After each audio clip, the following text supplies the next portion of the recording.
Welcome back to part two of the Tennessee Volunteers Playbook Breakdown. If you missed part one, please go check it out. Get yourself caught up if you are running this veer and shoot offense. Real quick, before we go deeper into the Tennessee Playbook Breakdown part two, if you feel like you're getting value out of this and you want to see more schemes, formation breakdowns, deep dives, hit the like button, sub to the channel, and comment on something that you feel like we have not covered yet that you want to see. It really helps the channel grow and helps out our community.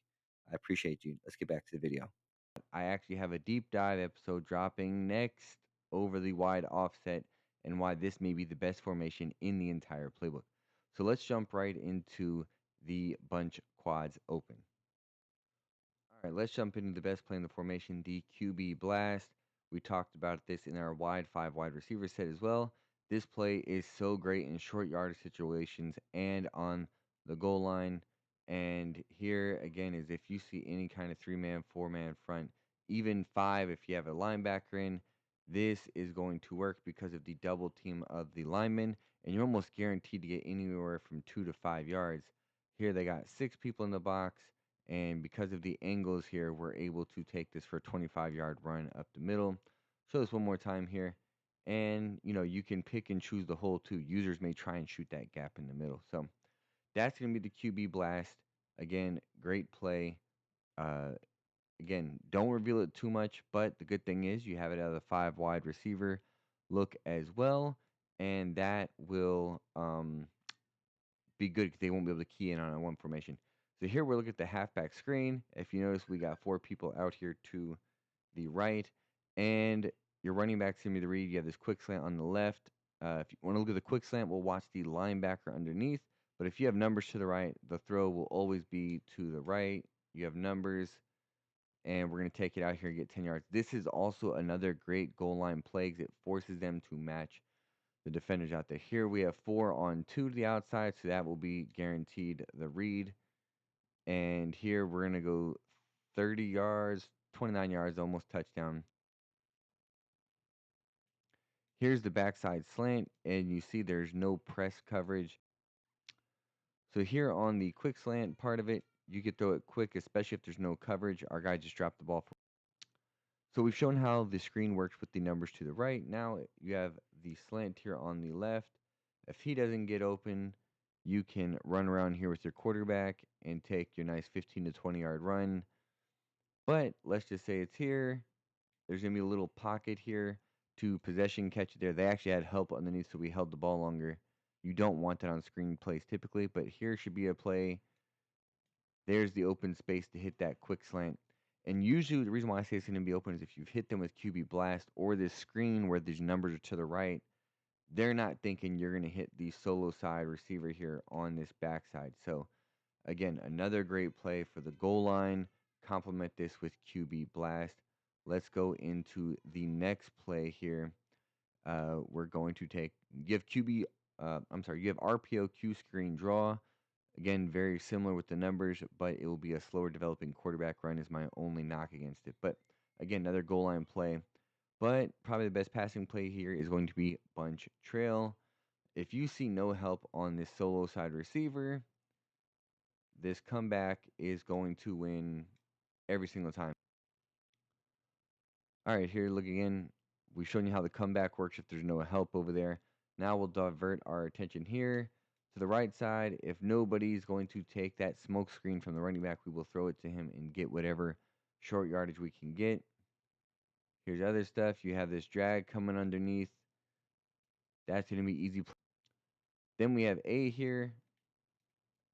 That's a little, it's a tough pocket to sit there and throw consistently, but just trying to show you where he gets open at.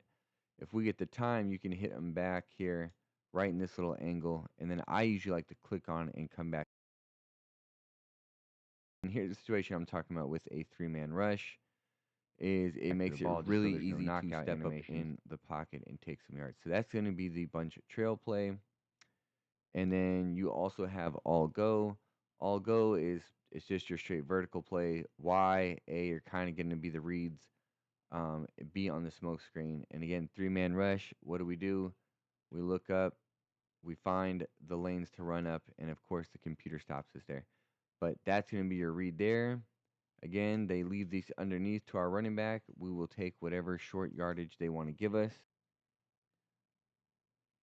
Again, here we look. Here's a quick seam throw in a cover 3 look. See what else they give us here.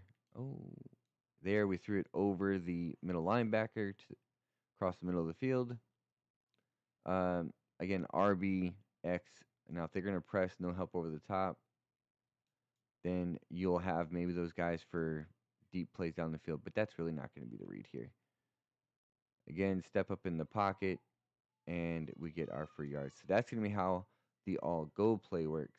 Let's jump into our second formation here to close out this playbook breakdown part 2. We're going to go over the wide bunch, and we're going to break down a few pass plays, but we're just going to knock out some of the most important part of this formation is the different RPO screens in here. You have the read screen, the RPO zone alert screen, the trap alert screen.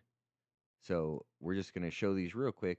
They're all kind of very similar. What you're doing is you're reading the numbers to the right. If there's 2 DBs on the right side versus our 3, we're just going to throw it. Got a late throw animation there, but you see we get 6 yards. Anytime you have numbers, you want to take that. So here there's 4 defenders over there. Light box. So we're just going to hand this off. Take our run lanes. We had terrible run stick there, so we bounced off the lineman there. But it doesn't change. Now here, there's 2 DBs, and then you have this read option to the right. The read option can never play the pass. It is going to play the read option of the quarterback running back. So we'll watch. He'll stand up or he'll pursue down. Either way, we're going to throw it to B. He stands up. You follow your blockers. Again, another 5 yards. But that's the RPO read. We'll show the trap. Trap's probably my favorite one of the different screen plays. Again, you look at the numbers. 2 on 3. You throw it. Blocks hold. We get 8 yards there. And then here, I'm going to purposely hand it off. And here is why the trap's so good. Is because of that pulling guard, very similar to that of a base. The only thing is here, if we can get an example, is I'm going to try and run it again, is sometimes the backside end, so the opposite side end here on the left side of the tackle, sometimes he can come in and tackle us right on the handoff. He doesn't do it there, which is good, but it is a possibility that sometimes that play can be broken up like that. So that's the trap alert, the read alert. Now we have PA slot cross, the first play we're going to take a glance at here. Again, you have numbers, so it's going to be a play action. If you don't want to keep that, you can just put Y on a blocking route to cancel the play action, or you can put them on a flat route, whatever you want to do here. I also like putting one of my receivers here on a drag, again, just for check down purposes. So here, everything plays back, so the running back's going to be open in the flats for a couple yards. Again, we will take whatever the defense gives us. This time I'll leave the play action here, let it run, and there I'm just going to highball that over the middle to the receiver and make an aggressive catch. And again here, we'll run it and wait a second, let A clear that middle linebacker, and then here you see we threw a 30-yard touchdown. Make sure you guys are looking to add that in as well, so you're not just only looking at the receivers. We want the defense to be worried about everything. Drive here, again, is actually almost very similar to the hot route that I just made. You'll have this drag underneath with the A kind of on this inside dig route, about 12, 15 yards. So again, you see solo side X. Maybe what I'll do if there's no help is I will throw a back shoulder throw here and come back and user catch it. One thing actually I like to do out of this formation, besides leaving it stock, right, because obviously we don't like making a lot of adjustments here, I will motion this running back to the left, and then now we can create something here, whether that's a mesh concept with a drag. We can put him on a zig route, see how he gets open. And so we'll put him on a zig here. He's open right away on the inside. We throw it to him for 5 yards. Again, something else here, spreading the defense here is maybe how I put him on a drag, create this mesh concept. I'll wait for him to cross. We'll hit Y. there. Or like I said, you can just run this stock. And again, this in route is going to win a lot. I like having my best route running receiver in that particular spot. But you see, that's how drive is going to work and really stress the defense here. So if they're not going to match us with personnel in the box to run the ball, then we have these passing options, and that's really where the RPOs are going to come into effect, and some of these other options with PA slot cross and drive. The last play that I will take a look at here is the halfback cross screen. My issue with screenplays is that they get hung up on linemen.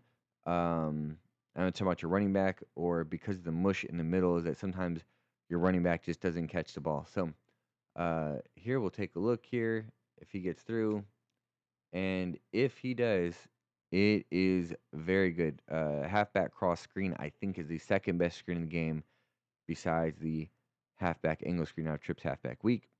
And again, quick reads here, right? You can see numbers to the right. Again, I could throw this little hitch or smoke screen out to the right if it's there, but that is really not what we are looking for. We are looking for this cross screen, and that's kind of exactly what I was talking about there with the lineman bumping our guy and the running back kind of getting knocked off and delayed. So this is the last play out of this formation that you want to try and implement. Um, And again, this scheme is very good. It's very tough with the wide. And again, if you can mix this in with the other formations we looked at, the bunch quads offset, the 5 wide receiver wide, and the wide slot right weak, this playbook is very good and very tough to defend. It's very disciplined on the defense to be able to defend and stop all these areas of the field. And then to top that off, when I drop the deep dive after this video, it will be over the wide offset formation. It is the best spread formation in the game. And then also the wide formation has a lot of the same plays. So you get the best of both worlds, especially if you're in a dynasty with a cooldown on your plays. So I hope you guys enjoyed the video. I hope you guys enjoyed the Tennessee breakdown here in this Veer and shoot. And I hope this win should win you guys some games. So comment in the video, let me know how it works out for you guys, and I'll see you guys on the next one. Peace.